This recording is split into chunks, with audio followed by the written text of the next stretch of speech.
আজ আমাদের দ্বিতীয় বিবাহবার্ষিকী। টেবিলে মোমবাতি জ্বলছে, রেড ওয়াইনের গ্লাস ঝকঝক করছে। ও আমার দিকে তাকিয়ে মৃদু হাসল। তুমি আজও এত সুন্দর, ফিসফিস করে বলল। আমার চোখ ছলছল করে উঠল। কে জানো 2 বছর আগে আমার জীবনের সবচেয়ে অদ্ভুত সিদ্ধান্ত আমাকে এত খুশি করবে। আমি আমার ছেলেকে বিয়ে করেছি। হ্যাঁ, যাকে আমি গর্ভে ধারণ করেছিলাম, যার জন্ম দিয়েছিলাম, যাকে বুকের দুধ পান করিয়েছিলাম, সেই এখন আমার স্বামী। সব শুরু হয়েছিল 3 বছর আগে। বিজনেস ট্রিপে ওর বাবা মারা গেল একটা প্লেন ক্র্যাশে। আমরা দুজন একা হয়ে গেলাম এক বিশাল বাড়িতে। আমার বয়স তখন মাত্র 36, ছেলের বয়স 20। রাতে ঘুম আসত না, কাঁদতাম। ছেলে পাশে থাকত, হাত ধরে। ধীরে ধীরে ওর আমার প্রতি দৃষ্টি বদলাতে লাগল। ও একদিন খোলাখুলি বলল, মা, আমি তোমাকে ভালোবাসি, কিন্তু একজন মায়ের মতো নয় গো। আমি অবাক হয়ে তাকিয়েছিলাম। আমি জানি এটা অস্বাভাবিক, ও বলল, কিন্তু আমার কাছে স্বাভাবিক মনে হয়। আমরা যদি বিয়ে করি, আমরা একসাথে থাকতে পারব। কেউ আমাদের বিচ্ছিন্ন করতে পারবে না।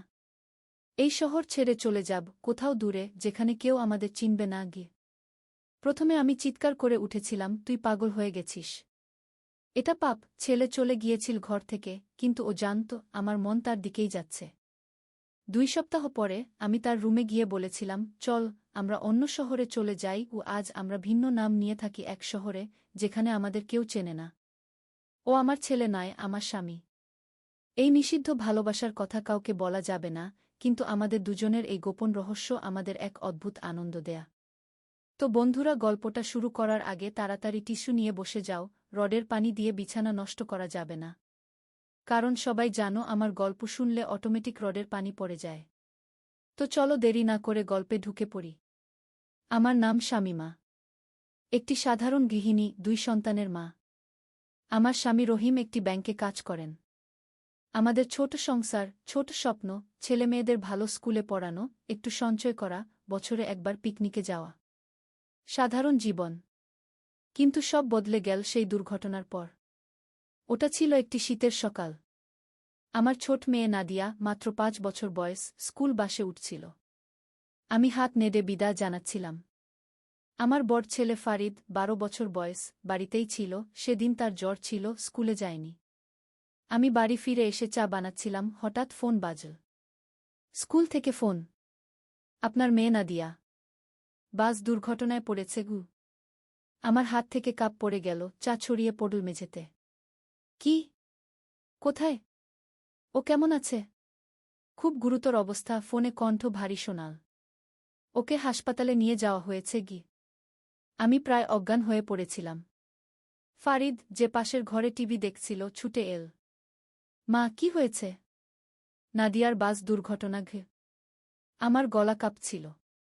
তোর বাবাকে ফোন কর, বল অফিস থেকে বেরিয়ে সরাসরি হাসপাতালে যেতে গু। আমরা তাড়াতাড়ি হাসপাতালে গেলাম। রহিম ততক্ষণে পৌঁছে গেছেন। তাকে দেখে বুঝলাম অবস্থা খুব খারাপ। তিনি কাঁদছিলেন, আমি কখনো তাকে এমন ভেঙে পড়তে দেখিনি। ডাক্তাররা বলছেন ওর ব্রেইন সেভিয়ারলি ড্যামেজড হয়েছে, রহিম ফিসফিস করে বলল। ওর ওর বেঁচে থাকার সম্ভাবনা খুব কম গে। আমি আর শুনতে পারিনি। চিৎকার করে উঠলাম, না, আমার বাচ্চা, আমার নাদিয়া। হাসপাতালের করিডোরে বসে আমরা অপেক্ষা করতে লাগলাম। ঘণ্টার পর ঘণ্টা। ফারিদ আমার পাশে বসেছিল, আমার হাত ধরে। সে একবারও কাঁদেনি, শুধু চুপচাপ বসেছিল, যেন নিজেকে শক্ত রাখার চেষ্টা করছিল। সন্ধ্যায় ডাক্তার বেরিয়ে এলেন। তার মুখ দেখেই বুঝলাম। দুঃখিত উ। তিনি বললেন। সেই মুহূর্তে আমার মনে হলো আমার জীবন শেষ হয়ে গেল। আমার ছোট্ট মেয়ে, যার হাসি দেখলে সারা দিনের ক্লান্তি দূর হয়ে যেত, যে রাতে আমার কোলে মাথা রেখে ঘুমাত, সে আর কখনো ফিরে আসবে না। পরের কয়েকটা দিন কিভাবে কেটেছিল মনে নেই। অন্তিম সংস্কার, আত্মীয় স্বজন, সম্বেদনা, সবকিছু যেন একটা ঘোলাটে স্বপ্নের মতো মনে হচ্ছিল। আমি খেতাম না, ঘুমাতাম না, শুধু বসে থাকতাম নাদিয়ার বিছানায়, তার খেলনাগুলো হাতে নিয়ে। রহিম নিজেকে কাজে ডুবিয়ে দিলেন। সকাল থেকে রাত পর্যন্ত অফিসে থাকতেন। বাড়ি ফিরে আসতেন যখন আমরা ঘুমিয়ে পড়তাম, আবার বেরিয়ে যেতেন যখন আমরা ঘুম থেকে উঠতাম। তিনি নিজের দুঃখ প্রকাশ করতে চাইতেন না আমাদের সামনে। কিন্তু সবচেয়ে বেশি পরিবর্তন দেখলাম ফারিদের মধ্যে। সে যে ছেলেটি সবসময় হাসি খুশি থাকত, যে স্কুল থেকে এসে আমাকে তার দিনের গল্প শোনাত, সেই ফারিদ একদম চুপচাপ হয়ে গেল। স্কুলে যেত, ফিরে আসত, নিজের ঘরে বসে থাকত। কথা বলত না, খেলত না, হাসত না। একদিন রাতে আমি ফারিদের ঘরে গেলাম তাকে ডিনারের জন্য ডাকতে। দেখি সে নাদিয়ার ছবি হাতে নিয়ে বসে আছে, চোখে জল। ফারিদ, আমি ডাকলাম। সে চমকে উঠল, তাড়াতাড়ি চোখ মুছল। হ্যাঁ মা। আমি তার পাশে বসলাম। কি ভাবছিস? ফারিদ মাথা নিচু করল। কিছু না গি। আমাকে বল। আমি তার হাত ধরলাম। তুই কি নাদিয়াকে মিস করছিস? ফারিদ মাথা নাড়ল। তারপর হঠাৎ বলে উঠল, এটা আমার দোষ মা। আমি অবাক হয়ে গেলাম। কি? না না, এটা তোর দোষ নয়। এটা একটা দুর্ঘটনা ছিল। না মা, ফারিদ কাঁদতে লাগল। সেদিন সকালে নাদিয়া আমার সাথে ঝগড়া করেছিল। ও আমার একটা খেলনা নিয়েছিল, আমি ওকে ধমক দিয়েছিলাম। ও কেঁদেছিল। আমি বলেছিলাম ওকে আমি ঘৃণা করি। ফারিদ ফুপিয়ে উঠল। ও কাঁদতে কাঁদতে বাসে উঠেছিল। ও জানত না আমি ওকে ভালোবাসি। আমি ওকে বলিনি গি। আমি ফারিদকে জড়িয়ে ধরলাম, তার মাথায় হাত বুলাতে লাগলাম।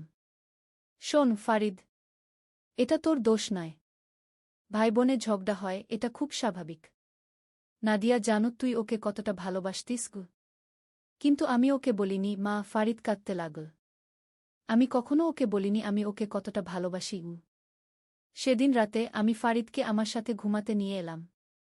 সে আমার কোলে মাথা রেখে ঘুমিয়ে পড়ল, ঠিক যেমন নাদিয়া ঘুমাত। আমি বুঝতে পারলাম শুধু আমরাই নয়, ফারিদও কত গভীর যন্ত্রণা ভোগ করছে। পরদিন সকালে আমি সিদ্ধান্ত নিলাম আমাদের পরিবারকে আবার একত্রিত করতে হবে। নাদিয়া চলে গেছে, কিন্তু আমরা তিনজন এখনো আছি। আমাদের একে অপরকে সাহায্য করতে হবে। আমি রহিমকে ফোন করলাম। আজ রাতে তাড়াতাড়ি বাড়ি আসবেন? আমরা পরিবারের সবাই একসাথে ডিনার করব। রহিম প্রথমে অবাক হলেন, তারপর রাজি হলেন। ঠিক আছে, আমি আসব। সেদিন আমি নাদিয়ার প্রিয় খাবার রান্না করলাম, চিকেন বিরিয়ানি আর পায়েস। আমরা তিনজন টেবিলে বসলাম, নাদিয়ার জন্য একটি খালি চেয়ার রেখে। প্রথমে আমরা চুপচাপ খেতে লাগলাম। তারপর আমি বললাম, আজ আমরা নাদিয়াকে নিয়ে কথা বলব। আমরা প্রত্যেকে একটি করে স্মৃতি শেয়ার করব, যেটা আমাদের নাদিয়ার সাথে সবচেয়ে প্রিয়। রহিম অবাক হয়ে তাকালেন, তারপর ধীরে ধীরে মাথা নাড়লেন। ঠিক আছে, আমি শুরু করি কি? তিনি একটু থামলেন, তারপর বললেন, আমার সবচেয়ে প্রিয় স্মৃতি হল যখন নাদিয়া প্রথম হাঁটতে শিখল। সে আমার দিকে টলমল করে হেঁটে আসছিল, আর আমি তাকে ধরার জন্য হাত বাড়িয়েছিলাম। তার মুখে সেই হাসি। রহিমের চোখ ছলছল করে উঠল। আমার প্রিয় স্মৃতি হল যখন নাদিয়া আমাকে ফুল এনে দিত, আমি বললাম। সে রাস্তার পাশ থেকে ছোট্ট ফুল তুলে আনত, আমাকে দিত, বলত, মা, এটা তোমার জন্য। আমি সেই ফুল আমার চুলে লাগাতাম, আর নাদিয়া খুশিতে লাফিয়ে উঠত। ফারিদের দিকে তাকালাম। সে টেবিলে চোখ রেখেছিল, কিছু বলছিল না। ফারিদ, আমি ডাকলাম। তোর কোনো স্মৃতি সবচেয়ে প্রিয়? ফারিদ ধীরে ধীরে মাথা তুলল। আমার প্রিয় স্মৃতি হল যখন নাদিয়া ভয় পেয়ে আমার ঘরে আসত। যখন বাইরে ঝড় হতো, বিদ্যুৎ চমকাত, নাদিয়া ভয়ে আমার ঘরে ছুটে আসত। আমার বিছানায় উঠে পড়ত, আমাকে জড়িয়ে ধরত। বলত, ভাইজা, আমি ভয় পাচ্ছি। আমি ওকে বলতাম, ভয় নেই, আমি আছি। ও আমার পাশে ঘুমিয়ে পড়ত। আমার খুব ভালো লাগত যে ও আমার উপর ভরসা করত। ফারিদের চোখ থেকে জল পড়তে লাগল। আমি ওকে বলিনি আমি ওকে কত ভালোবাসতাম, মা গি। রহিম উঠে গিয়ে ফারিদকে জড়িয়ে ধরলেন। নাদিয়া জানত বাবা। সে জানত। সেদিন রাতে আমরা তিনজন একসাথে নাদিয়ার গল্প বলতে লাগলাম, তার হাসি, তার রাগ, তার ছোট্ট ছোট্ট কথা। আমরা কাঁদলাম, আমরা হাসলাম। আমাদের দুঃখ কমল না, কিন্তু সেটা ভাগ করে নেওয়া যেন একটু সহজ হল। সেদিন থেকে আমরা প্রতি সপ্তাহে একদিন নাদিয়ার দিন পালন করতে শুরু করলাম। আমরা তার প্রিয় খাবার রান্না করতাম, তার প্রিয় গান শুনতাম, তার স্মৃতি নিয়ে কথা বলতাম। রহিম আর অফিসে বেশি সময় কাটাতেন না। ফারিদ আবার কথা বলতে শুরু করল, স্কুলে যেতে শুরু করল। 1 বছর পর আমরা সিদ্ধান্ত নিলাম নাদিয়ার নামে একটি ফাউন্ডেশন শুরু করব। নাদিয়া মেমোরিয়াল ফাউন্ডেশন গরিব শিশুদের জন্য, যাদের স্কুল যাওয়ার সামর্থ্য নেই। আমরা চাইতাম নাদিয়ার নাম বেঁচে থাক, তার স্মৃতি অন্য শিশুদের সাহায্য করুক। ফারিদ খুব উৎসাহী হয়ে উঠল। সে স্কুলে ফান্ডরেজিং ইভেন্ট অর্গানাইজ করতে শুরু করল, তার বন্ধুদের সাহায্য করার জন্য উৎসাহিত করতে লাগল। সে আবার হাসতে শিখল, আবার জীবন উপভোগ করতে শিখল। একদিন ফারিদ স্কুল থেকে ফিরে এল, মুখে একটা বিরাট হাসি। মা, আজ আমাদের স্কুলে একটা নতুন ছাত্রী এসেছে। তার নাম মীরা। ও খুব গরিব পরিবার থেকে এসেছে, ওর বাবা মা নেই। ওকে আমাদের ফাউন্ডেশন স্পন্সর করছে গি। ও কেমন মেয়ে? আমি জিজ্ঞেস করলাম। ও অনেকটা নাদিয়ার মতো, ফারিদ হাসল। ওর হাসি একদম নাদিয়ার মতো। ও আমাকে দেখে ভয় পাচ্ছিল। আমি ওকে বললাম, ভয় পাস না, আমি তোর ভাইয়ার মতো। আমি ফারিদকে জড়িয়ে ধরলাম। আমার চোখে জল এসে গেল, কিন্তু এবার সেটা শুধু দুঃখের জল নয়। সেদিন থেকে মীরা আমাদের পরিবারের একজন হয়ে গেল। সে প্রায়ই আমাদের বাড়িতে আসত, আমরা তাকে খাওয়াতাম, তার পড়াশোনায় সাহায্য করতাম। ফারিদ তাকে নাদিয়ার কথা বলত, নাদিয়ার ছবি দেখাত। আস্তে আস্তে আমাদের জীবন আবার ভরে উঠতে লাগল। আমাদের ঘরে আবার হাসি ফিরে এল। নাদিয়ার অনুপস্থিতি সবসময় আমাদের ব্যথা দেবে, কিন্তু আমরা শিখলাম সেই ব্যথাকে ভালোবাসায় রূপান্তরিত করতে, ভালোবাসা যা আমরা একে অপরকে দিই, ভালোবাসা যা আমরা অন্য শিশুদের দিই। আজ নাদিয়ার মৃত্যুর ৫ বছর পর আমাদের ফাউন্ডেশন শতাধিক শিশুকে সাহায্য করছে। ফারিদ এখন মেডিকেল কলেজে পড়ে, সে শিশু ডাক্তার হতে চায়। মীরা আমাদের বাড়িতেই থাকে, সে যেন আমাদের মেয়ের মতো হয়ে গেছে। প্রতি শনিবার আমরা এখনও নাদিয়ার দিন পালন করি। আমরা নাদিয়ার কবরে ফুল দিতে যাই, তারপর বাড়িতে তার প্রিয় খাবার রান্না করি, তার গল্প বলি। আমি এখন বুঝি, আমাদের প্রিয়জনেরা কখনো আমাদের ছেড়ে যায় না সত্যিকার অর্থে। তারা আমাদের হৃদয়ে বেঁচে থাকে, আমাদের স্মৃতিতে, আমাদের কাজে। নাদিয়া আমাদের পরিবারকে শিখিয়েছে কিভাবে আরও গভীরভাবে ভালোবাসতে হয়, কিভাবে প্রিয়জনদের কদর করতে হয় যতক্ষণ তারা আমাদের সাথে আছে। আমি জানি, যেখানেই নাদিয়া আছে সে আমাদের দেখে হাসছে। সে জানে আমরা তাকে ভালোবাসি। সে জানে আমরা তাকে কখনো ভুলব না। নদীর ধারে এক গ্রাম। প্রথম অধ্যায়, শুরুর কথা। পদ্মা নদীর ধারে ছোট্ট একটা গ্রাম, নামটা হল কুসুমপুর।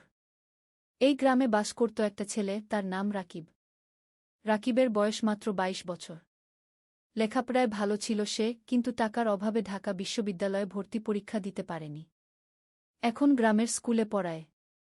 মাসে বেতন পায় ১০,০০০ টাকা। রাকিবের বাবা মারা গেছেন ৩ বছর আগে। মা আছেন, ছোট্ট একটা বোন আছে, নাম মিথিলা। মিথিলার বয়স ১৫, এইচএসসি পরীক্ষা দেবে আগামী বছর। রাকিবের স্বপ্ন ছিল মিথিলাকে ডাক্তার বানাবে। কিন্তু স্বপ্ন আর বাস্তবের মধ্যে অনেক দূরত্ব।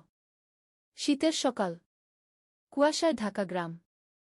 রাকিব স্কুলে যাওয়ার জন্য তৈরি হচ্ছে। মা খাবার দিয়েছে একটা টিফিন বক্সে, ভাত আর ডিম ভাজি। রাকিব সাইকেল নিয়ে বেরিয়ে পড়ল। স্কুল ৫ কিলোমিটার দূরে। পথে যেতে যেতে রাকিব ভাবছিল তার জীবনের কথা।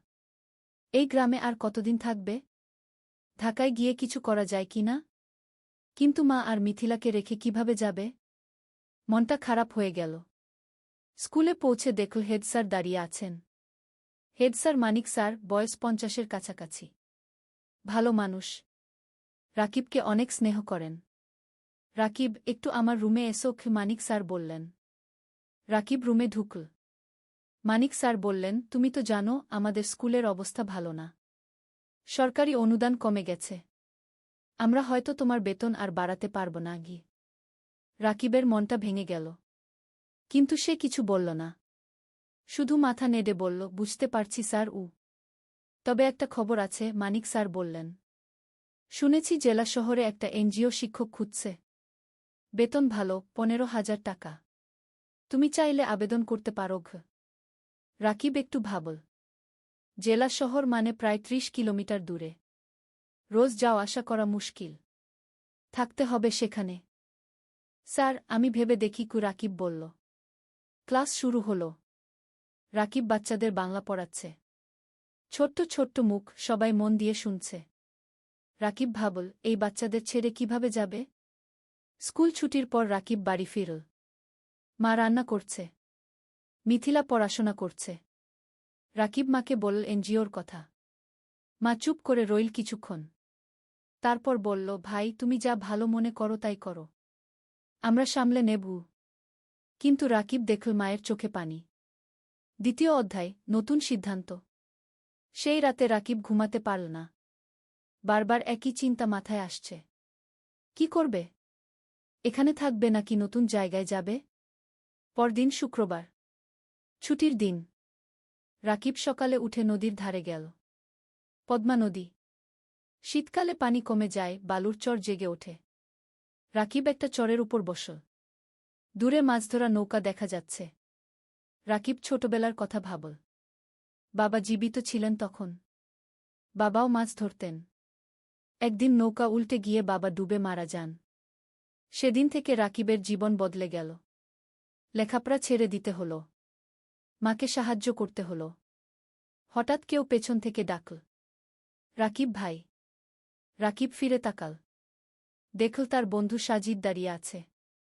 সাজিদ ঢাকায় থাকে, প্রাইভেট কোম্পানিতে চাকরি করে। গ্রামে এসেছে ঈদের ছুটিতে। সাজিদ, কবে এলি? রাকিব খুশি হল। গতকাল এলাম। তোর খোঁজেই এসেছিলাম। সাজিদ পাশে বসল। দুই বন্ধু অনেকক্ষণ গল্প করল। সাজিদ বলল তার চাকরির কথা, ঢাকার জীবনযাপনের কথা। রাকিব শুনল চুপচাপ। তারপর সাজিদ জিজ্ঞেস করল, তুই এই গ্রামে আর কতদিন পড়ে থাকবি? ঢাকায় চলে আয় না। আমি তোকে চাকরি খুঁজে দেবগু। রাকিব মাথা নাড়ল। মা আর মিথিলাকে রেখে কিভাবে যাব? ওদেরকে নিয়ে আয়। ঢাকায় ভাড়া বাসায় থাকবি, সাজিদ বলল। তোকে তো জানি। ঢাকায় এক রুম ভাড়া নিতে কত টাকা লাগে? আমার সামর্থ্য আছে। রাকিব তিক্ত হাসল। সাজিদ কিছু বলল না। সে জানে রাকিবের সমস্যা। দুপুরে রাকিব বাড়ি ফিরল। মা খাবার দিয়েছে। ভাত, ডাল আর একটা মাছ। রাকিব খেতে খেতে ভাবছিল, জীবনটা কেন এত কঠিন? খাওয়ার পর মিথিলা এল। ভাইয়া, আমার পরীক্ষার ফি দিতে হবে। 5,000 টাকা গু। রাকিবের মাথায় হাত। এই মাসে বেতন পাবে 10,000 টাকা। তার মধ্যে বাড়ি ভাড়া 3,000, মায়ের ওষুধ 2,000, খরচপাতি 3,000। পরীক্ষার ফি দেবে কোথা থেকে? চিন্তা করিস না, ব্যবস্থা হবে কি? রাকিব বলল। কিন্তু ব্যবস্থা হবে কিভাবে? রাকিব জানে না। সেই রাতে রাকিব মনস্থির করল, সে জেলা শহরে এনজিওর চাকরির জন্য আবেদন করবে। 15,000 টাকা হলে অনেক কিছু করা যাবে। তৃতীয় অধ্যায়, নতুন পথ। সোমবার সকালে রাকিব জেলা শহরে গেল। এনজিওর অফিস খুঁজে পেল। একটা 3তলা বিল্ডিং। ভেতরে ঢুকে নাম লিখল রিসেপশনে। কিছুক্ষণ পর ডাক পড়ল। একটা রুমে ঢুকল রাকিব। দেখল একজন ভদ্রমহিলা বসে আছেন। বয়স 40-এর কাছাকাছি। হাসি মুখ। বসুন। আপনার নাম? মহিলা জিজ্ঞেস করলেন। রাকিব। রাকিব হোসেন। আপনার সার্টিফিকেট? রাকিব ব্যাগ থেকে সার্টিফিকেট বের করে দিল। মহিলা দেখলেন। আপনি গ্রামে পড়ান? মহিলা জিজ্ঞেস করলেন। জি ইমাম। 3 বছর ধরে। ভালো। আমরা গ্রামের স্কুলে কাজ করি। আপনার অভিজ্ঞতা কাজে লাগবে গু। মহিলা আরও কিছু প্রশ্ন করলেন। রাকিব উত্তর দিল।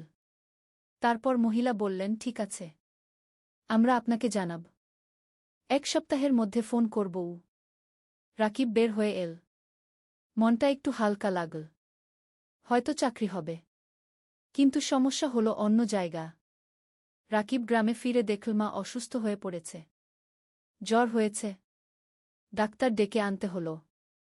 ডাক্তার ওষুধ লিখে দিল। ওষুধের দাম 1,000 টাকা। রাকিবের পকেটে 5 টাকা ছিল। বাকি 5 টাকা ধার করতে হল পাশের বাড়ির কাকার কাছে। মা শুয়ে শুয়ে বলল, ভাই, তুমি জেলা শহরে চাকরি নিও না। আমরা এখানে থাকি। না মা, তোমার চিকিৎসার জন্য টাকা লাগবে। মিথিলার পড়াশোনার জন্য টাকা লাগবে। আমাকে ভালো চাকরি করতে হবে কি? রাকিব বলল। পরের সপ্তাহে রাকিবের ফোন এল। এনজিও থেকে চাকরি হয়েছে। পরের মাস থেকে জয়েন করতে হবে। রাকিব খুশি হল, কিন্তু সাথে সাথে চিন্তাও হল। জেলা শহরে থাকবে কোথায়? বাসা ভাড়া নিতে হবে। সেই টাকা কোথায়? রাকিব মানিক স্যারের কাছে গেল। সব বলল। মানিক স্যার শুনলেন। তারপর বললেন, তুমি চিন্তা করো না। আমার জেলা শহরে একটা ছোট্ট ফ্ল্যাট আছে। খালি পড়ে আছে। তুমি সেখানে থাকতে পারো। প্রথম 3 মাস ভাড়া লাগবে না আগে। রাকিবের চোখে পানি এল। স্যার, আপনি তুমি ভালো ছেলে। তোমার উন্নতি হোক, এটাই চাই। মানিক স্যার হাসলেন। রাকিব স্যারের পা ছুঁয়ে সালাম করল। চতুর্থ অধ্যায়, জেলা শহরে নতুন জীবন। পরের মাসের প্রথম দিনে রাকিব জেলা শহরে চলে এল। মা আর মিথিলা গ্রামে রইল। রাকিব ঠিক করল সপ্তাহে একদিন গ্রামে যাবে। মানিক স্যারের ফ্ল্যাট ছোট্ট কিন্তু পরিষ্কার। একটা রুম, একটা রান্নাঘর, একটা বাথরুম। রাকিব নিজের জিনিসপত্র গুছিয়ে রাখল। পরদিন এনজিও অফিসে গেল। কাজ শুরু হলো। রাকিবকে দায়িত্ব দেওয়া হলো 5টা গ্রামের স্কুল দেখাশোনা করার। সপ্তাহে 3 দিন স্কুলে যেতে হবে, বাকি দিন অফিসে। প্রথম দিন রাকিব একটা গ্রামে গেল। স্কুলটা খুবই খারাপ অবস্থায়। ছাদ দিয়ে পানি পড়ে, বেঞ্চ ভাঙা, শিক্ষক মাত্র 2 জন, ছাত্রছাত্রী প্রায় 150।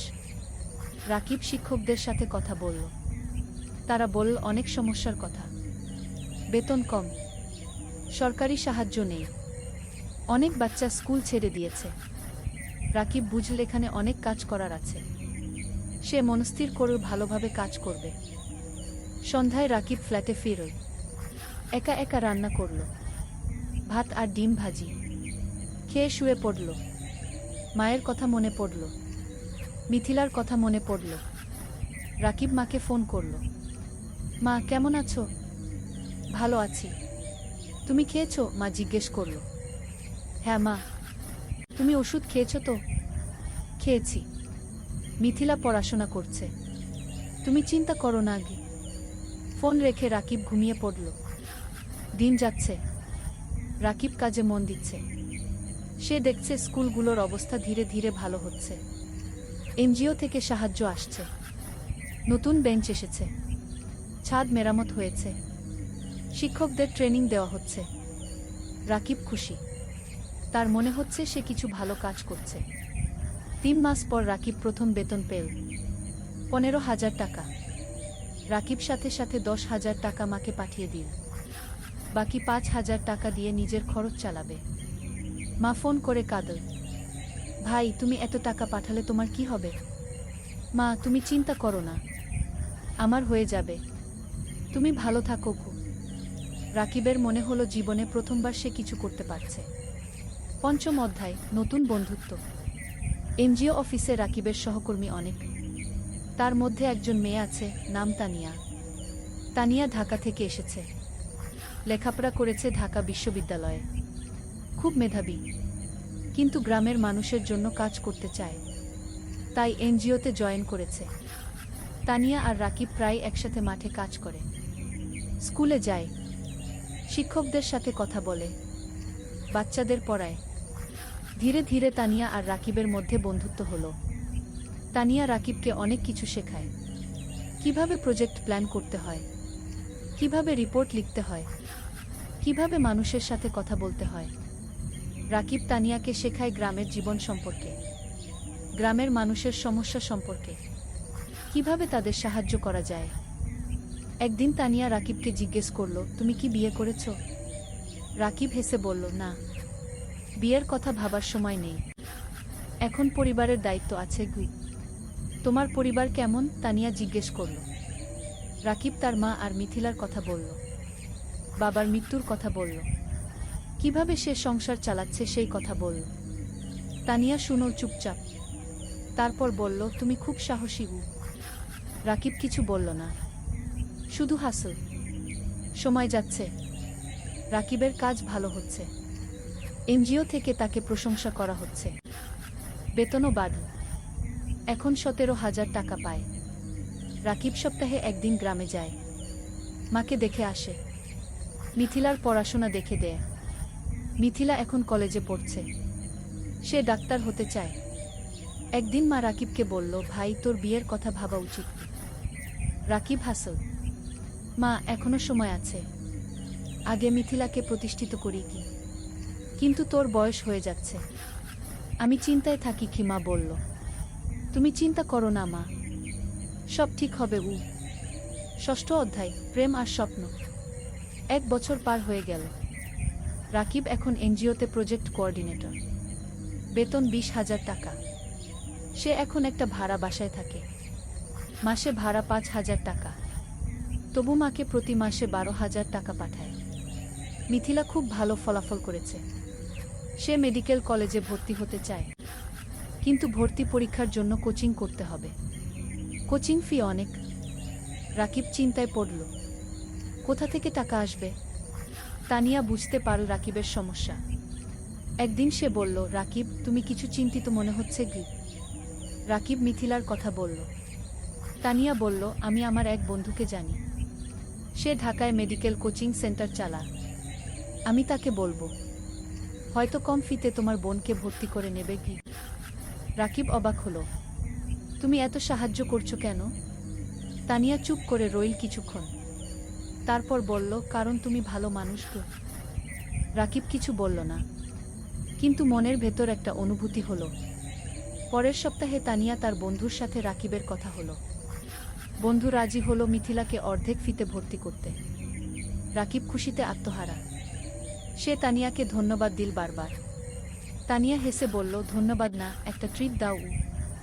রাকিব তানিয়াকে নিয়ে গেল একটা রেস্টুরেন্টে। দুজন একসাথে খাবার খেল, অনেক গল্প করল, হাসল।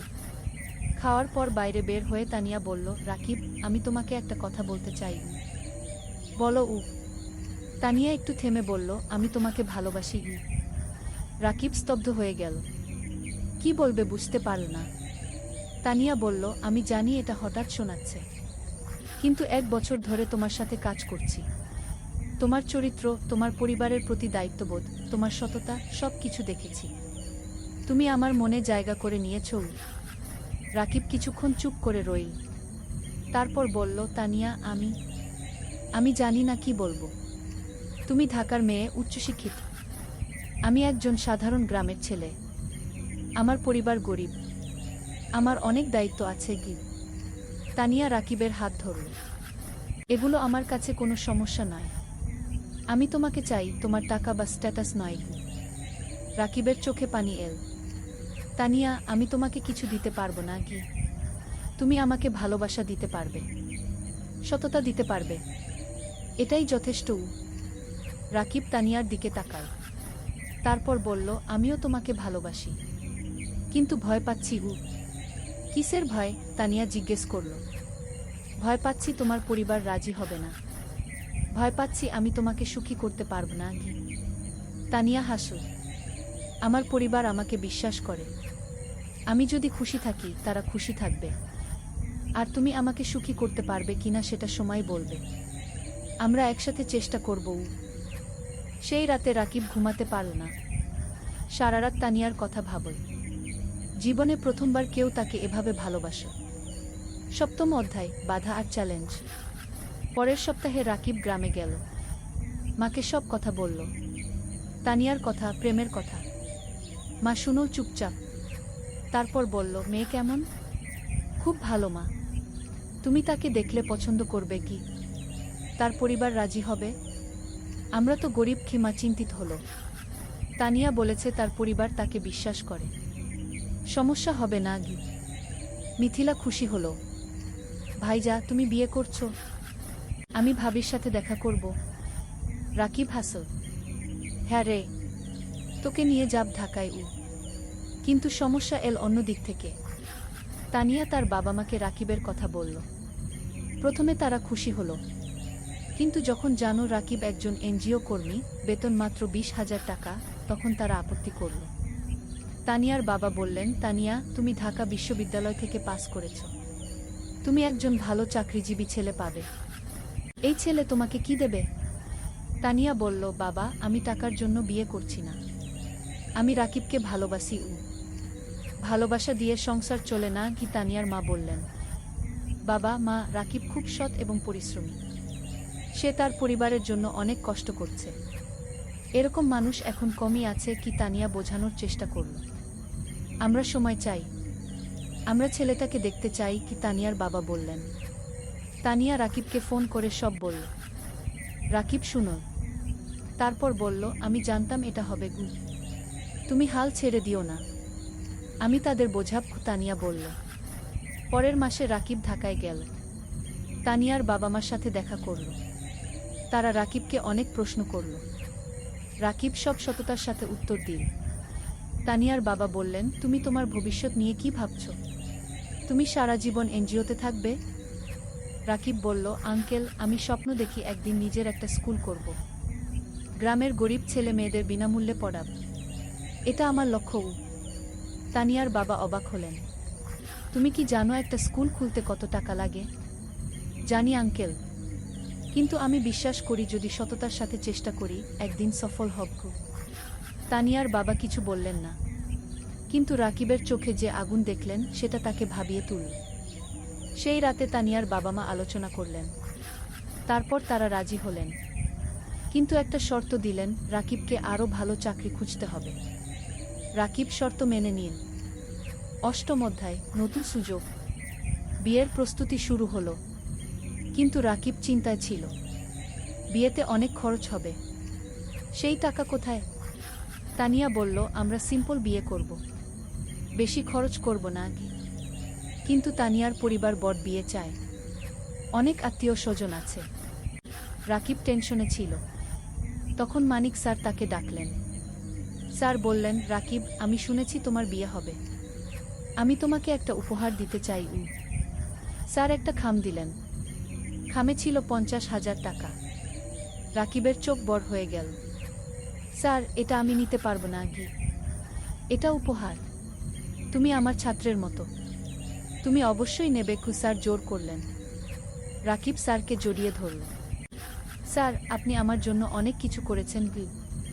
তুমি ভালো থাকো, এটাই চাই। এদিকে রাকিবের ভাগ্য ঘুরতে শুরু করল। একদিন এনজিওর ডিরেক্টর রাকিবকে ডাকলেন। বললেন, রাকিব, তোমার কাজ আমরা খুব পছন্দ করেছি। আমরা একটা নতুন প্রজেক্ট শুরু করছি। তুমি প্রজেক্ট ম্যানেজার হবে। বেতন হবে 35,000 টাকা। রাকিব বিশ্বাস করতে পারল না। 35,000 টাকা! এত টাকা কখনো কল্পনাও করেনি। স্যার, সত্যি? রাকিব জিজ্ঞেস করল। হ্যাঁ, তুমি যোগ্য।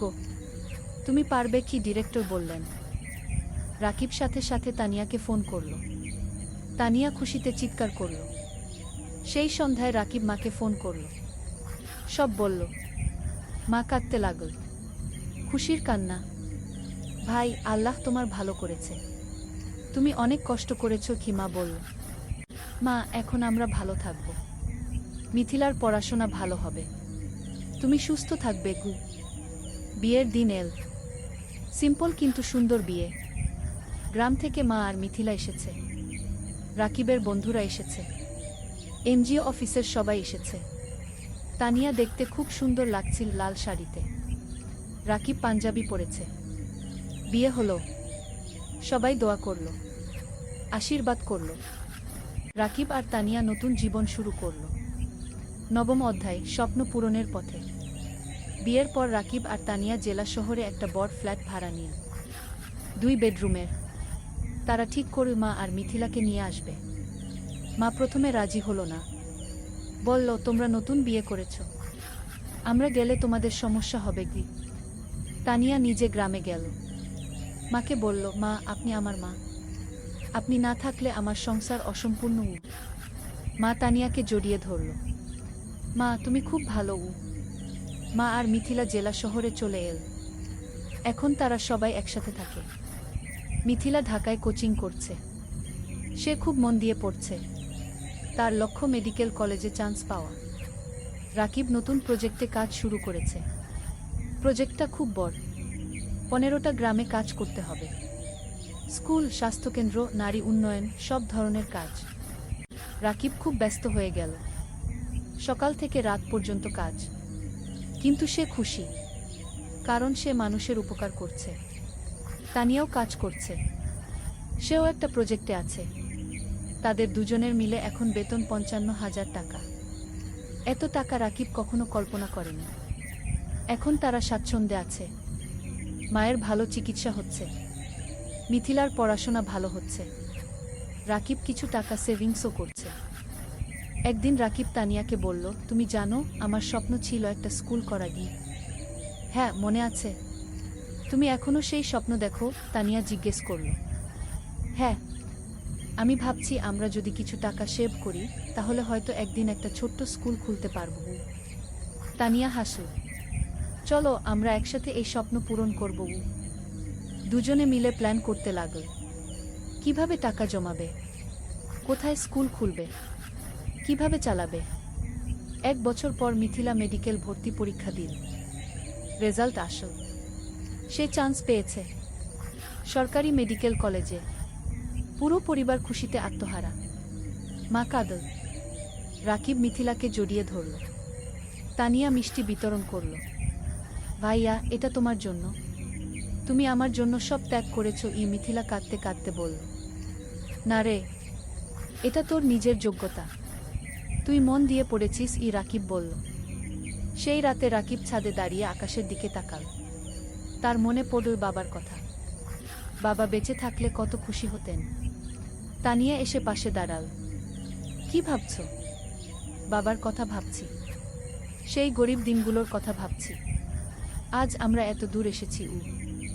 হ্যাঁ, আর এটা শুধু শুরু। আমাদের আরও অনেক পথ যেতে হবে। তানিয়া বলল। 10ম অধ্যায়, চূড়ান্ত স্বপ্ন। 3 বছর পার হয়ে গেল। রাকিব এখন এনজিওর সিনিয়র প্রজেক্ট ম্যানেজার। বেতন 50,000 টাকা। Tania project coordinator. বেতন 40,000 টাকা। মিথিলা এখন মেডিকেল কলেজের 3য় বর্ষে। সে খুব ভালো পড়ছে। তার লক্ষ্য একজন ভালো ডাক্তার হওয়া এবং গ্রামের মানুষের সেবা করা। মা এখন সুস্থ। তার মুখে হাসি ফিরে এসেছে। রাকিব আর তানিয়া এই 3 বছরে প্রায় 10 লক্ষ টাকা সেভ করেছে। এখন তারা ঠিক করেছে স্বপ্নের স্কুল খুলবে। রাকিব গ্রামে গিয়ে একটা জমি কিনে। 2 বিঘা জমি। সেখানে স্কুল করবে। তারা ব্যাংক থেকে লোন নিল। আরও 5 লক্ষ টাকা। মোট 15 লক্ষ টাকা দিয়ে স্কুল তৈরি করা শুরু হলো। মানিক স্যার অনেক সাহায্য করলেন। তিনি স্কুলের ডিজাইন করে দিলেন, শিক্ষক খুঁজে দিলেন। 6 মাস পর স্কুল তৈরি হলো। নাম দেওয়া হলো আলোর পাঠশালা। স্লোগান, শিক্ষাই আলো, শিক্ষাই মুক্তি। স্কুলে গরিব পরিবারের বাচ্চারা বিনামূল্যে পড়বে। ধনী পরিবারের বাচ্চারা কম ফিতে পড়বে। এই ফি দিয়ে স্কুল চলবে। স্কুল খোলার দিন গ্রামের সব মানুষ এল। জেলা প্রশাসক এলেন উদ্বোধন করতে। মানিক স্যার, এনজিওর ডিরেক্টর, সবাই এলেন। রাকিব মাইকে দাঁড়িয়ে বলল, আমি একসময় খুব গরিব ছিলাম। লেখাপড়া করতে পারিনি ঠিকমতো। কিন্তু আমি হাল ছাড়িনি। আজ আমি এই স্কুল করলাম যাতে গ্রামের কোনো বাচ্চাকে টাকার অভাবে লেখাপড়া ছাড়তে না হয়। সবাই হাততালি দিল। তানিয়া বলল, এই স্কুল শুধু আমার স্বামীর স্বপ্ন নয়, আমার স্বপ্ন। আমরা চাই এই গ্রামের প্রতিটা বাচ্চা শিক্ষিত হোক। আবার হাততালি। স্কুল চালু হলো। প্রথম দিন 50 জন বাচ্চা ভর্তি হলো। দ্বিতীয় মাসে 100, তৃতীয় মাসে 200। রাকিব আর তানিয়া সপ্তাহে 3 দিন স্কুলে যায়। বাচ্চাদের পড়ায়, শিক্ষকদের ট্রেনিং দেয়া, স্কুল দেখাশোনা করে। মিথিলা ছুটির দিনে স্কুলে এসে বাচ্চাদের স্বাস্থ্য চেক আপ করে বিনামূল্যে। মা রান্না করে বাচ্চাদের খাওয়ায়। অনেক বাচ্চা গরিব পরিবার থেকে আসে। তারা দুপুরে খায় না। মা তাদের খাওয়ায়। 2 বছর পর স্কুলে 5 বাচ্চা পড়ছে। 10 জন শিক্ষক আছে। স্কুল ভালোভাবে চলছে। জেলার মধ্যে কি আলোর পাঠশালা কি একটা আদর্শ স্কুল হিসেবে পরিচিতি পেয়েছে। 11 অধ্যায়, জীবনের পূর্ণতা। 5 বছর পর। রাকিবের বয়স এখন 33। তানিয়ার বয়স 31। তাদের একটা মেয়ে হয়েছে। নাম রাখা হয়েছে অনন্যা। অনন্যার বয়স 2 বছর। মিথিলা এখন ডাক্তার। সে একটা সরকারি হাসপাতালে কাজ করছে। সে গ্রামের মানুষের বিনামূল্যে সেবা দেয়া। মা সুস্থ এবং খুশি। তার নাতনি অনন্যাকে নিয়ে সময় কাটায়। আলোর পাঠশালা কি এখন জেলার সেরা স্কুলগুলোর একটা। এখানে 1000 বাচ্চা পড়ছে। 20 জন শিক্ষক আছে। স্কুলের রেজাল্ট খুব ভালো। রাকিব আর তানিয়া এখন আর এনজিওতে কাজ করে না। তারা পুরোপুরি স্কুলেই সময় দেয়া। তারা আরও 2টো স্কুল খোলার পরিকল্পনা করছে। একদিন রাকিব স্কুলের ছাদে দাঁড়িয়ে আছে। তানিয়া এসে পাশে দাঁড়াল। হাতে চায়ের কাপ। কি ভাবছো? তানিয়া জিজ্ঞেস করল। ভাবছি আমাদের যাত্রার কথা। ৮ বছর আগে আমি একজন গরিব স্কুল শিক্ষক ছিলাম। আজ আমার নিজের স্কুল আছে। ১,০০০ বাচ্চা পড়ছে গু। হ্যাঁ, আমরা অনেক দূর এসেছি, কিন্তু আরও অনেক পথ বাকি, তানিয়া বলল। জানো, কখনো কখনো মনে হয় স্বপ্ন দেখা ভালো। স্বপ্ন মানুষকে বাঁচিয়ে রাখে। আমি স্বপ্ন দেখেছিলাম বলে আজ এখানে এসেছি। তানিয়া রাকিবের হাত ধরল। আর আমি তোমাকে বিশ্বাস করেছিলাম বলে তোমার স্বপ্ন আমার স্বপ্ন হয়ে গেল। দুজন চুপচাপ দাঁড়িয়ে রইল। নিচে বাচ্চারা খেলছে। তাদের হাসির শব্দ শোনা যাচ্ছে। রাকিব বলল, জানো তানিয়া, আমার এখন মনে হয় জীবনের সবচেয়ে বড় সফলতা হলো মানুষের মুখে হাসি ফোটানো। টাকা, প্রতিষ্ঠা সব তুচ্ছ যখন দেখি একটা গরিব বাচ্চা আমাদের স্কুলে পড়ে ভালো রেজাল্ট করছে। কি? তানিয়া মাথা নাড়ল। একদম ঠিক। তুমি জানো, গত সপ্তাহে সেই রহিম নামের ছেলেটা এসেছিল, যে ৩ বছর আগে আমাদের স্কুলে ভর্তি হয়েছিল? হ্যাঁ, মনে আছে। তার বাবা রিকশা চালায়। সে ক্লাসে ফার্স্ট হয়েছে। তার বাবা এসে আমার পা ছুঁয়ে কাঁদছিল। বলছিল, আপনারা না থাকলে আমার ছেলে লেখাপড়া শিখতে পারত না। রাকিবের চোখ ভিজে গেল। এই মুহূর্তগুলোর জন্যই আমরা কাজ করি। কি? হঠাৎ অনন্যা দৌড়ে এল। বাবা, বাবা, দেখো আমি কি এঁকেছি। রাকিব মেয়েকে কোলে তুলে নিল। অনন্যা একটা ছবি দেখাল। একটা স্কুল, সামনে অনেক বাচ্চা। এটা কি? রাকিব জিজ্ঞেস করল। এটা আমাদের স্কুল। দাদু বলেছে তুমি এই স্কুল বানিয়েছ। অনন্যা বলল। রাকিব মেয়ের কপালে চুমু খেল। হ্যাঁ রে, একদিন তুইও বড় হয়ে ভালো কিছু করবি। আমি ডাক্তার হব, মাসির মতো। তারপর গরিব মানুষদের দেখব। অনন্যা বলল। তানিয়া হাসল। দেখছো, আমাদের পরবর্তী প্রজন্ম স্বপ্ন দেখছে। দ্বাদশ অধ্যায়, নতুন চ্যালেঞ্জ। কিন্তু জীবন কখনো সোজা পথে চলে না। একদিন রাকিব খবর পেল স্কুলের জমি নিয়ে সমস্যা হয়েছে। একজন স্থানীয় রাজনীতিবিদ দাবি করছে জমিটা তার। রাকিব চিন্তায় পড়ে গেল। সে আইনজীবীর সাথে দেখা করল। আইনজীবী বলল, কাগজপত্র দেখাও। রাকিব সব কাগজ দেখাল। আইনজীবী দেখে বলল, তোমার কাগজ ঠিক আছে, কিন্তু ওই লোক ক্ষমতাবান, সে ঝামেলা করবে। তাহলে কি করব? রাকিব জিজ্ঞেস করল। কোর্টে কেস করতে হবে। সময় লাগবে, টাকাও লাগবে। রাকিব বাড়ি ফিরে তানিয়াকে সব বলল। তানিয়া শুনুন। তারপর বলল, আমরা লড়ব। আমরা সত্যের পক্ষে আছি। কেস শুরু হলো। প্রতি সপ্তাহে কোর্টে যেতে হচ্ছে। আইনজীবীর ফি দিতে হচ্ছে। টাকা খরচ হচ্ছে অনেক। কিন্তু রাকিব হাল ছাড়ল না। সে জানে সে ন্যায়ের পক্ষে। এই সময় গ্রামের মানুষ রাকিবের পাশে দাঁড়াল। তারা একটা কমিটি করল। সবাই মিলে টাকা তুলো রাকিবকে সাহায্য করার জন্য। একদিন গ্রামের চেয়ারম্যান রাকিবের কাছে এসে বলল, রাকিব, তুমি আমাদের গ্রামের গর্ব। তুমি আমাদের বাচ্চাদের শিক্ষিত করছো। আমরা তোমাকে একা ছাড়ব না। রাকিব কান্নায় ভেঙে পড়ল। আপনারা আমার পরিবার। মানিক স্যারও সাহায্য করলেন। তিনি জেলা প্রশাসকের সাথে কথা বলল। প্রশাসক বিষয়টা দেখলেন। ৬ মাস পর কোর্ট রায় দিল রাকিবের পক্ষে। জমি রাকিবেরই। সেই দিন স্কুলে উৎসব হলো। সবাই খুশি। বাচ্চারা নাচল, গাইল। রাকিব মাইকে বলল, আজ আমরা জিতেছি। কিন্তু এটা শুধু আমার জয় নয়, এটা আমাদের সবার জয়। সত্যের জয়। ত্রয়োদশ অধ্যায়, সম্প্রসারণ। কেস জেতার পর রাকিবের আত্মবিশ্বাস বেড়ে গেল। সে ঠিক করল আরও একটা স্কুল খুলবে, পাশের জেলায়। তানিয়া রাজি হলো। তারা আবার সেভিংস শুরু করল। এই সময় একটা বড় সুখবর এল। একটা আন্তর্জাতিক এনজিও তাদের স্কুলের কথা শুনেছে। তারা সাহায্য করতে চায়। এনজিওর একজন প্রতিনিধি এল আলোর পাঠশালাকে দেখতে। সে সব দেখল। শিক্ষকদের সাথে কথা বলল, বাচ্চাদের সাথে কথা বলল। তারপর সে রাকিবকে বলল, আমরা আপনার কাজে মুগ্ধ। আমরা আপনাকে ১০ লক্ষ টাকা গ্রান্ট দিতে চাই নতুন স্কুলের জন্য। রাকিব বিশ্বাস করতে পারল না। ১০ লক্ষ টাকা? সত্যি? রাকিব জিজ্ঞেস করল। হ্যাঁ, আপনি একটা প্রস্তাব লিখে পাঠান, আমরা অনুমোদন করব। রাকিব আর তানিয়া রাত দিন পরিশ্রম করে প্রস্তাব লিখল, পাঠিয়ে দিল।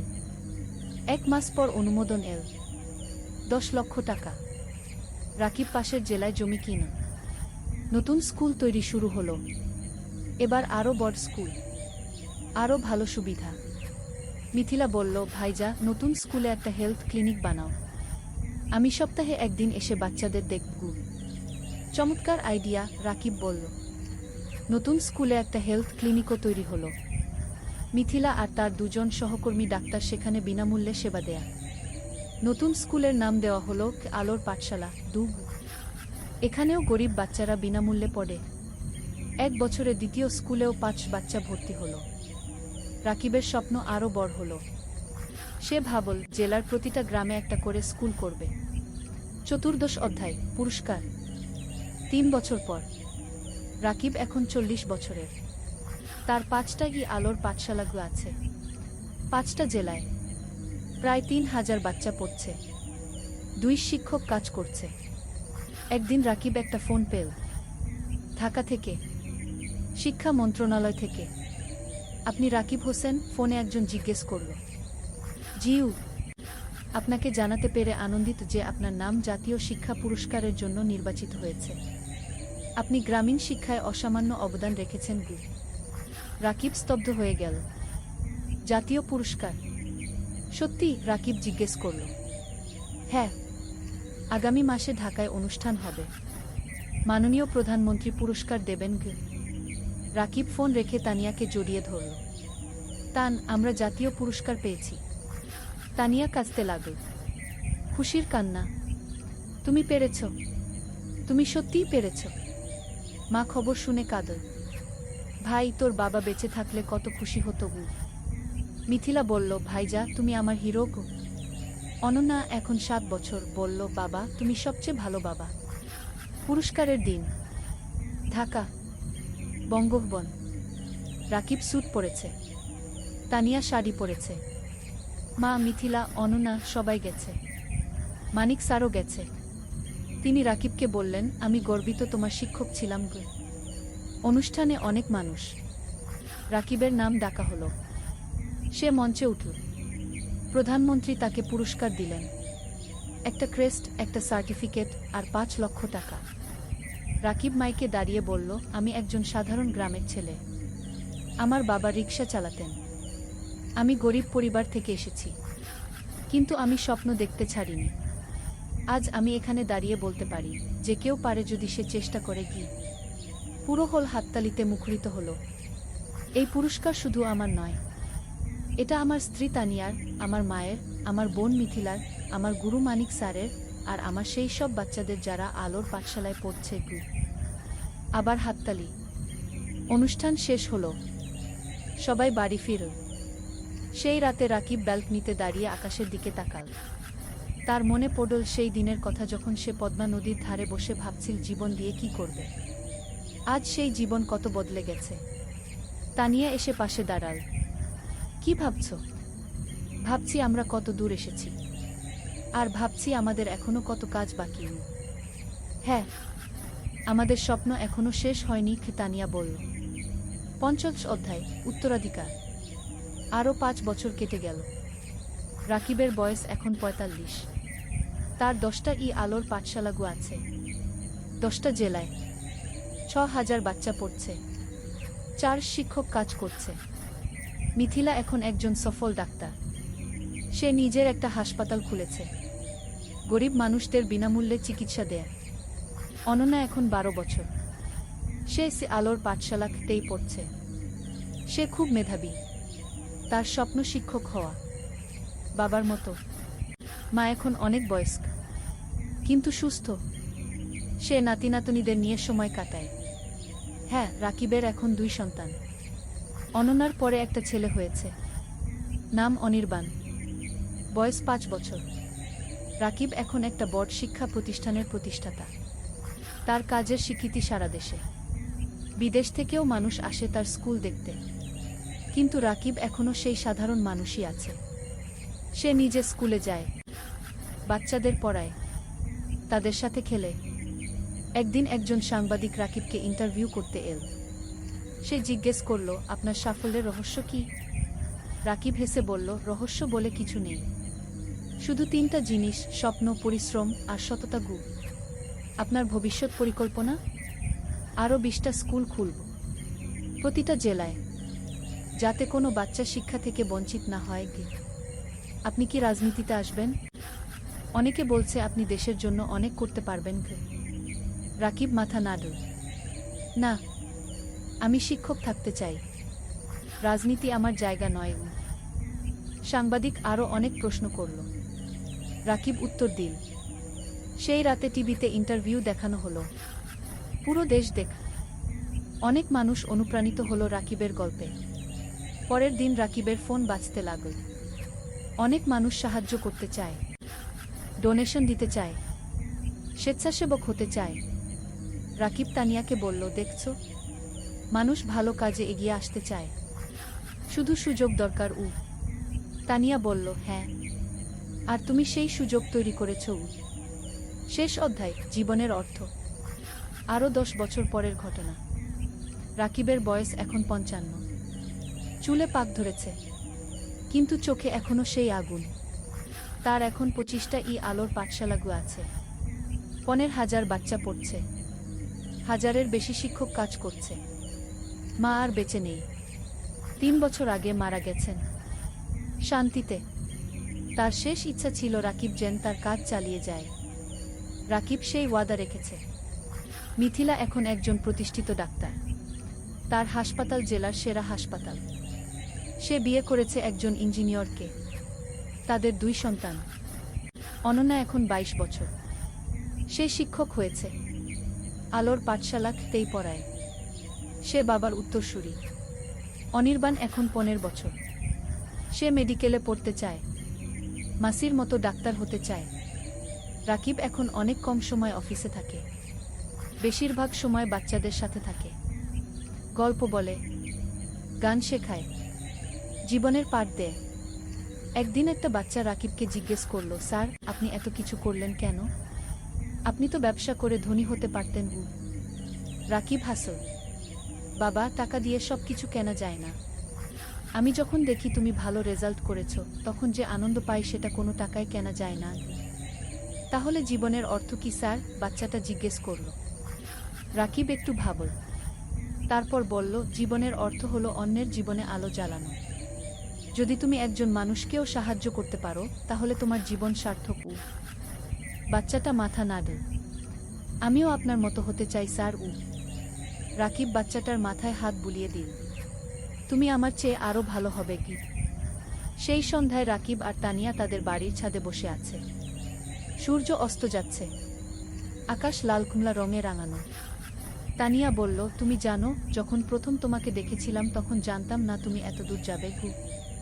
রাকিব হাসল, আমিও জানতাম না, কিন্তু তোমাকে পেয়েছিলাম বলে সম্ভব হয়েছে। না, তুমি পেরেছ তোমার ইচ্ছাশক্তি আর কঠোর পরিশ্রমের কারণে। আমি শুধু সাথে ছিলাম। তুমি শুধু সাথে ছিলে না, তুমি আমার শক্তি ছিলে, আমার অনুপ্রেরণা ছিলে। দুজন চুপচাপ বসে রইল। নিচে কি আলোর পাঠশালা দেখা যাচ্ছে, বাচ্চারা খেলছে। রাকিব বলল, জানো তানিয়া, আমি এখন শান্তিতে আছি। আমার মনে হয় আমি আমার জীবন দিয়ে কিছু অর্থবহ করতে পেরেছি। তুমি পেরেছ, তুমি হাজারো জীবন বদলে দিয়েছ। তানিয়া বলল। হঠাৎ অনন্যা এল। বাবা, মা, খাবার তৈরি। রাকিব উঠে দাঁড়াল। চলো। 3 জন একসাথে নিচে নামো। পরিবার একসাথে বসে খাবার খেল, হাসল, গল্প করল। রাতে শোয়ার আগে রাকিব জানালার পাশে দাঁড়িয়ে বাইরে তাকাল। দূরে তারা জ্বলছে। রাকিব মনে মনে ভাবল, জীবন একটা যাত্রা, কখনো কঠিন, কখনো সহজ। কিন্তু যদি তুমি স্বপ্ন দেখো, যদি তুমি পরিশ্রম করো, যদি তুমি সৎ থাকো, তাহলে তুমি অবশ্যই সফল হবে। আর সবচেয়ে বড় সফলতা হলো যখন তুমি অন্যের জীবনে আলো জ্বালাতে পারো। রাকিব হাসল, তারপর বিছানায় শুয়ে পড়ল। গভীর ঘুমে তলিয়ে গেল। শান্তির ঘুম, পরিতৃপ্তির ঘুম, কারণ সে জানে তার জীবন সার্থক হয়েছে, তার স্বপ্ন পূরণ হয়েছে। আর এটাই জীবনের সবচেয়ে বড় পাওয়া।